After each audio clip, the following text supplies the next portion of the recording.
Imagine you're reading a health journal in a hospital. You need to find important details that you can use for writing a letter. But when you begin to read, you notice that the book has very little punctuation. Sentences fail to form complete paragraphs and instead form one block of text without clear organization. Most likely, this book would frustrate and confuse you. The same thing happens when an OET assessor checks your letter. Without clear and concise sentences, it is difficult to find the information you require. For healthcare professionals, clear communication is important. Whether you're writing a letter or a report, it is your responsibility to present your thoughts and information clearly and precisely. Writing in complete sentences is one way to ensure that you communicate well.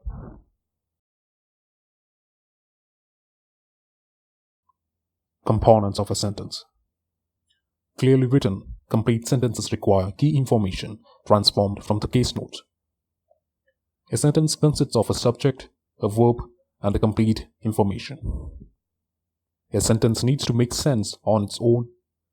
Sometimes, complete sentences are also called independent clauses.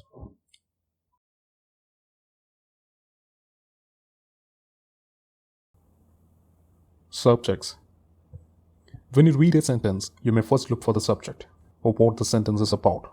The subject usually appears at the beginning of a sentence as a noun. His hypertension is controlled by ramipril. Over here, his hypertension is our subject. Compound subjects. A sentence may have more than one person, place, or thing as a subject. These subjects are called compound subjects. Compound subjects are useful when you want to discuss several subjects at once. Morgan and his mother have been living in Our Lady's Children's Hospital since 2015. Morgan and his mother is the compound subject in the sentence. Prepositions connect a noun, pronoun, or verb. Common prepositions include in, on, under, near, by, with, about. A group of words that begin with a preposition is called a prepositional phrase. It cannot act as the subject of a sentence. He was very weak on admission to hospital. On admission to hospital is the prepositional phrase of the sentence. Once we locate the subject of a sentence, we can move on to the next part of a complete sentence. Verb. A verb is often an action word that shows what the subject is doing. A verb can also link the subject to a describing word. There are three types of verbs. Action verbs. A verb that connects the subject to an action is called an action verb. An action verb answers the question, what is the subject doing? He ambulates with point cane. Here, ambulates is an action verb. Linking verbs.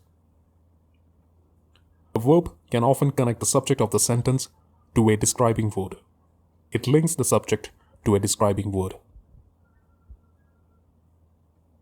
He appeared confused, unwell, and breathless. Linking verb simply connects the subject to another word that describes or modifies the subject. A third type of verb we may use as we write is a helping verb. Helping verbs are verbs that are used with a main verb to describe a mood or tense. Helping verbs are usually a form of be, do, or have. The word can is also used as a helping verb. He is recovering well. Here, is a helping verb. Recovering is a main verb. She has gained 7 kgs over the last 4 months. Here, has is a helping verb and gained is the main verb. He does take insulin through a form of a little tablet. His daughter can assist him on weekends.